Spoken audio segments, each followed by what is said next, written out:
student, today we are going to start the chapter number 4, the sorting material into groups of class 6th science. Now object around us are made up of large variety of materials. हमारे चारों तरफ जितने भी objects होते हैं वो बहुत सारे मटेरियल से मिलकर बने होते हैं. हम अपने चारों तरफ बहुत सारे मटेरियल्स देखते हैं. कुछ वुड के बने हुए, कुछ सीमेंट के बने हुए, कुछ मेटल्स के बने हुए, कुछ पेपर के बने हुए, या फिर बहुत सारे ऐसे मटेरियल होते हैं हमारे चारों तरफ जो हम रोज़ाना जो है वो देखते हैं. A given material could be used to make a large number of the object.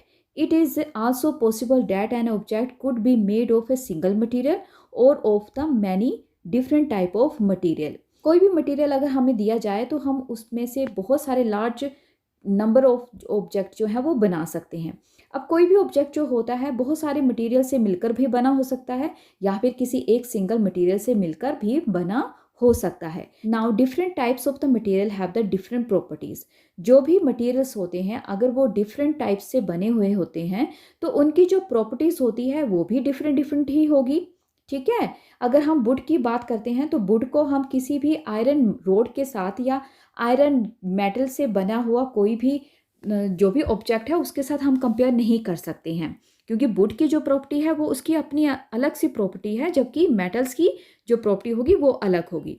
Some materials are shiny in appearance while the other are not. Some are rough, some smooth. Similarly, some materials are hard, whereas the some other are soft. कुछ एक ऐसे material होते हैं जो देखने में काफ़ी shiny होती हैं और कुछ एक जो होते हैं वो काफ़ी डल होते हैं. कुछ एक जो होते हैं अगर हम उनको टच करें तो उनकी जो सरफेस होती है वो काफ़ी रफ़ होती है, लेकिन कुछ एक ऑब्जेक्ट ऐसे होते हैं जिनको जब हम टच करते हैं तो वो बहुत ही स्मूथ हमें लगते हैं. कुछ एक मटेरियल जो होते हैं वो हार्ड होते हैं, सख्त होते हैं, लेकिन कुछ एक मटेरियल जो होते हैं वो सॉफ्ट होते हैं. तो मटेरियल जो है उसकी अपीयरेंस जो है वो अलग हो सकती है, उसका जो टेक्सचर है वो अलग हो सकता है, रफ या स्मूथ हो सकता है.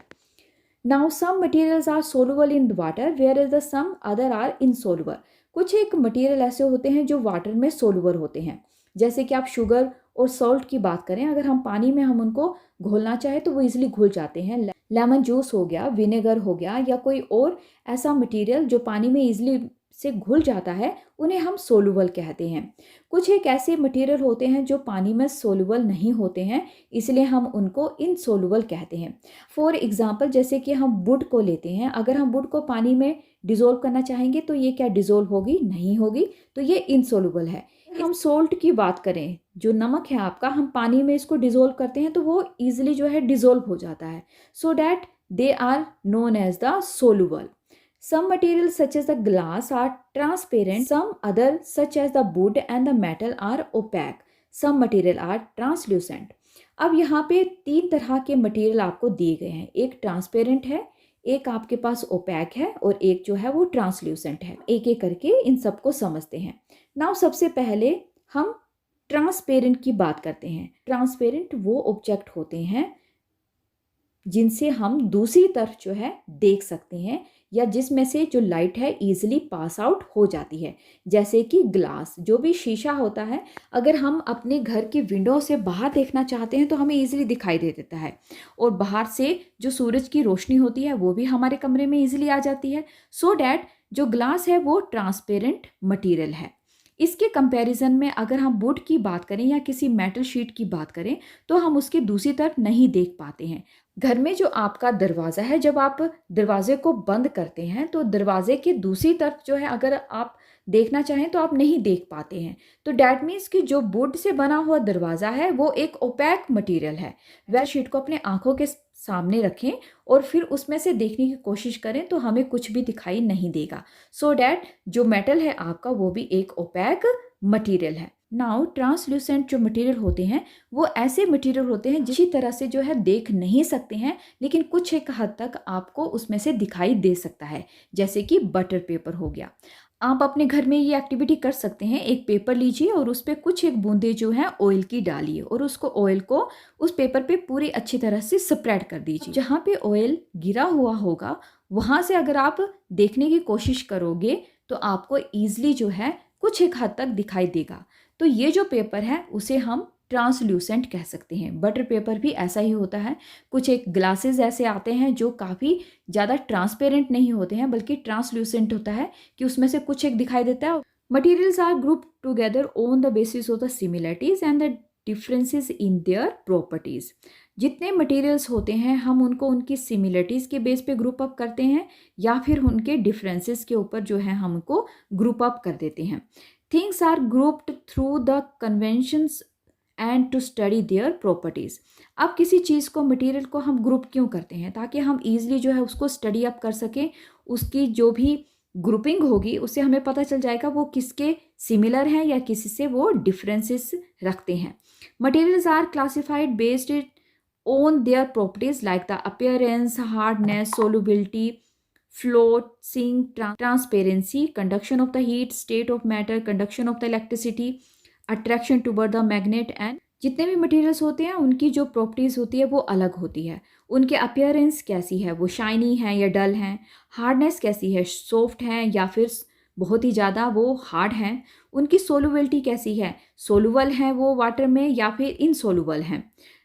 दे कैन बी फ्लोट और दे कैन बी सिंक। जैसे कि वुड है आपका या पेपर है आपका, वो वाटर के ऊपर फ्लोट करता है, ठीक है। ड्राई लीव्स हो गए वो भी वाटर के ऊपर फ्लोट करेंगे। लेकिन उसके कंपैरिजन में अगर हम आयरन की नेल ले लेते हैं या फिर कोई और सीमेंट का टुकड़ा ले लेते हैं या फिर कोई और स्टोन वगैरह हम यूज़ करते हैं तो वो पानी में सिंक कर जाएगा। अब उसकी ट्रांसपेरेंसी जो है उसके बेस पर भी हम मटेरियल को अलग अलग क्लासीफाइड कर सकते हैं कि वो ट्रांसपेरेंट है या ओपेक है या ट्रांसल्यूसेंट है। नाउ कंडक्शन ऑफ हीट, क्या वो हीट को कंडक्ट कर पाते हैं, क्या वो गर्म होते हैं या नहीं होते हैं। कुछ एक मटेरियल ऐसे होते हैं जो हीट को कंडक्ट नहीं करते हैं तो हम उनको इंसुलेटर कहते हैं, और जो हीट को कंडक्ट करते हैं हम उनको कंडक्टर कहते हैं। अब स्टेट ऑफ मैटर है तो स्टेट ऑफ मैटर जो होता है वो आपका सॉलिड फॉर्म में हो सकते हैं, लिक्विड फॉर्म में हो सकते हैं या फिर गैसेस फॉर्म में जो है मटेरियल आपके पास प्रेजेंट हो सकते हैं। कंडक्शन ऑफ इलेक्ट्रिसिटी, कुछ एक जो मटेरियल होते हैं वो इलेक्ट्रिसिटी को कंडक्ट करते हैं लेकिन कुछ एक नहीं करते हैं। जैसे कि वुड हो गया आपका, प्लास्टिक, रबड़, ये ऐसे मटेरियल हैं जो इलेक्ट्रिसिटी को कंडक्ट नहीं करते हैं। इसकी कंपैरिजन में जो मेटल्स होते हैं वो इलेक्ट्रिसिटी को कंडक्ट करती हैं। कुछ एक जो मटेरियल होते हैं वो मैग्नेट की तरफ जो है अट्रैक्ट होते हैं, कुछ एक नहीं होते हैं। Now next topic is the advantages of the classification. अब क्लासिफिकेशन की एडवांटेजेस क्या है? नाउ फर्स्ट है helps in identification of the object. सबसे पहली बड़ी बात है कि जो भी ऑब्जेक्ट हमारे पास होगा हम उसको आइडेंटिफाई कर सकते हैं कि ये जो ऑब्जेक्ट है शाइनी है या डल है, हार्ड है या सॉफ्ट है, तो हम उसकी क्लासिफिकेशन के ऊपर ही उसको आइडेंटिफाई कर सकते हैं।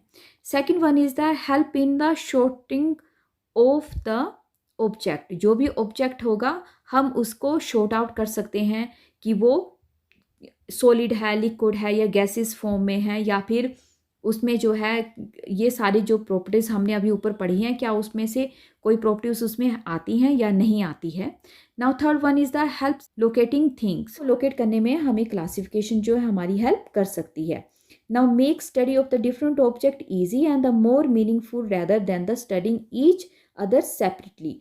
अब क्या होगा, जो डिफरेंट ऑब्जेक्ट्स होते हैं जिनकी जो कैरेक्टरिस्टिक्स है वो सिमिलर है, हम उनको एक ही ग्रुप में रख के वहाँ पे स्टडी कर सकते हैं, रैदर देन कि हम एक एक ऑब्जेक्ट को ईजिली जो है सेपरेटली जो है वो अलग अलग जो है उनको स्टडी करें। Now help it to understand the similarities and dissimilarities among the object.